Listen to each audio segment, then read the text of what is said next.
Lise y présente Le bouddhisme pour les nuls en 50 notions clés de Marine Manouvrier, préface de Fabrice Midal, lu par Colette Saudoyer avec la participation de Robert Guillemard.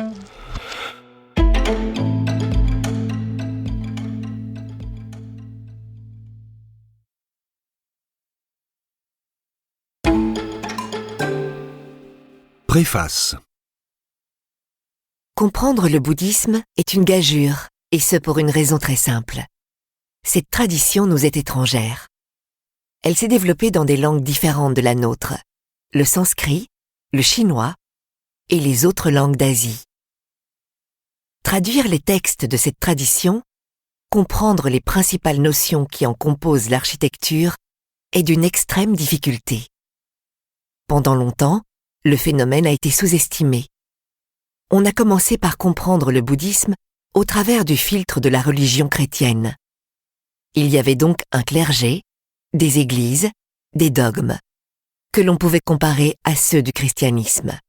Ce fut une redoutable erreur, qui a donné lieu à de nombreux contresens qui ne respectaient ni le génie propre du christianisme, ni la singularité du bouddhisme. À la génération suivante, on a cru qu'en reprenant nos principaux concepts philosophiques, la compréhension allait être plus aisée. Comme si nos concepts n'étaient travaillés par aucune histoire, et qu'ils étaient universels. C'est là une autre forme d'un redoutable impérialisme.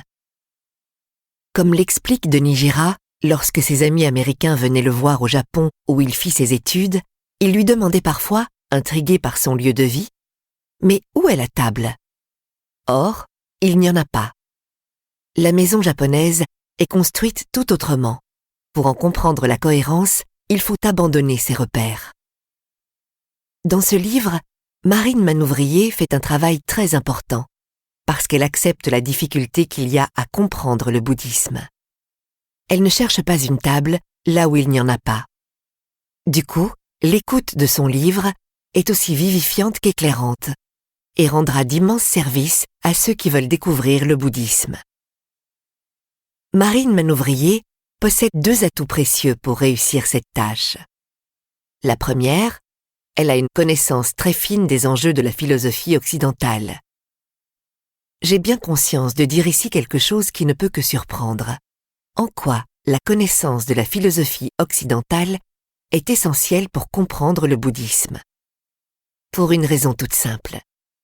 Vous êtes alors conscient que nombre des termes que vous employez ont une histoire particulière. On ne peut pas employer les termes d'essence, d'idée, de théorie, de cause, sans être marqué consciemment ou non par l'héritage platonicien et aristotélicien. Les notions de droit et de liberté renvoient chez nous nécessairement à la manière dont elles ont été travaillées par les Lumières. Il y a une seconde raison à la vertu de ce livre. Son auteur a une expérience de la pratique de la méditation conséquente. Cette affirmation peut aussi surprendre. Pendant longtemps, il y a eu un profond divorce entre d'une part des pratiquants, rarement soucieux de rigueur intellectuelle et de raison, et de l'autre, des experts en bouddhologie, qui avaient sur l'objet de leur recherche une connaissance certes pointue, mais tout à fait abstraite, et pour ainsi dire, morte. En écoutant le livre de Marine Manouvrier, qui dirige l'école occidentale de Bruxelles, j'ai retrouvé son souci d'un enseignement qui soit très simple, accessible à tous, mais sans renoncer pour autant à l'exigence de penser ce qui est en question avec finesse. Elle assume ainsi l'exigence de rationalité occidentale, d'un savoir qui s'interroge et interroge ses sources, sans nier l'expérience spirituelle la plus simple et la plus profonde. En ce sens, ce livre est vraiment aussi unique que précieux.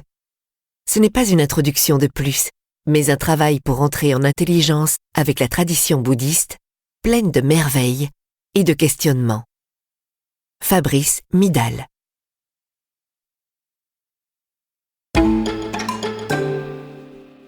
Introduction. Voilà environ 150 ans que le bouddhisme est étudié en Occident. Chasse gardée des sanskritistes et des spécialistes d'études orientales au XIXe siècle et à l'aube du XXe, Le bouddhisme suscite un intérêt croissant chez les esprits curieux, depuis l'arrivée en Occident des maîtres tibétains ayant fui le Tibet à la suite de son invasion par la Chine, 1950, les voyages fréquents des Occidentaux en Asie et la publication de nombreux ouvrages de vulgarisation. L'histoire du bouddhisme est l'histoire d'une acculturation.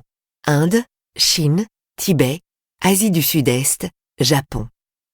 À chaque fois, les pratiquants du bouddhisme ont trouvé une voie originale pour présenter les enseignements du Bouddha de telle manière qu'ils puissent être entendus dans les lieux où ils avaient essaimé. Aujourd'hui, en Occident, le temps est venu d'étudier, de penser et de transmettre les enseignements du Bouddha depuis un sol occidental. Ces enseignements sont une description de l'expérience humaine extraordinairement fine. Et nous gagnerions à les faire dialoguer avec les grands penseurs de notre temps qui se sont attelés à la même tâche, qu'ils soient philosophes, poètes ou peintres. Tel le bouddhisme, ce livre est un chemin. Il a pour vocation de débroussailler les grandes notions clés du bouddhisme et d'en dépoussiérer le sens. Celui qui y engage ses pas est invité à le parcourir dans l'ordre ou dans le désordre, selon qu'il cherche une progression ou des éclaircissements sur une notion de manière ponctuelle. Toutes les notions peuvent donc être lues indépendamment les unes des autres, le système de renvoi permettant d'établir rapidement les liens nécessaires. Chaque notion est expliquée de manière simple et directe, sans rien céder à la facilité. L'exigence de rigueur est le meilleur rempart contre les dérives de la fascination pour l'exotisme, cause des plus grandes mécompréhensions quand il s'agit des notions clés du bouddhisme. Puisse ce livre transmettre l'étincelle du Dharma à quiconque le tiendra entre ses mains.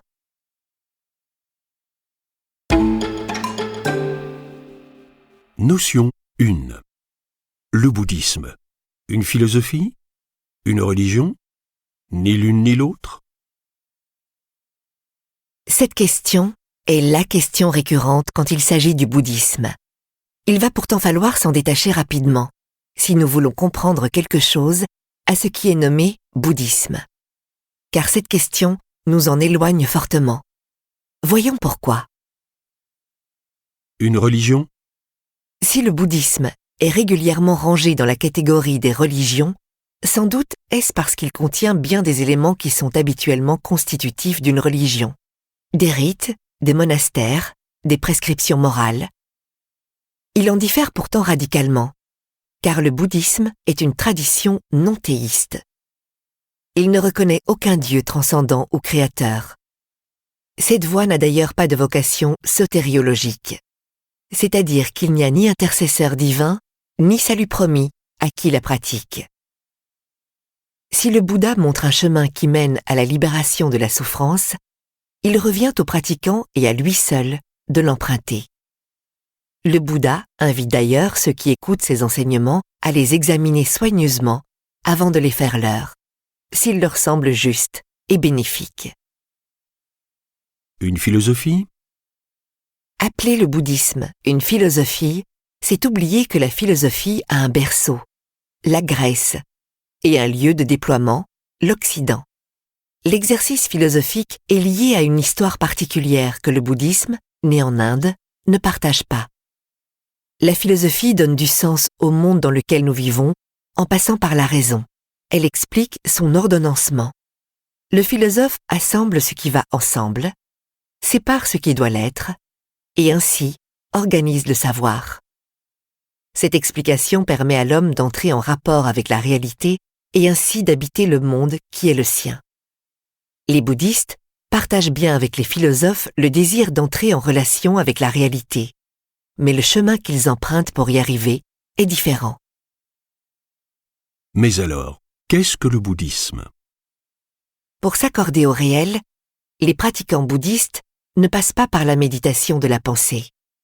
Ils n'usent pas du discours pour élaborer des théories, pour dire quelque chose du réel ou l'organiser. Comment font-ils alors pour entrer en rapport avec la réalité? Nous espérons que vous avez apprécié cet aperçu. Pour continuer à écouter ce livre audio sur Google Play Livres, utilisez le lien dans la description de la vidéo.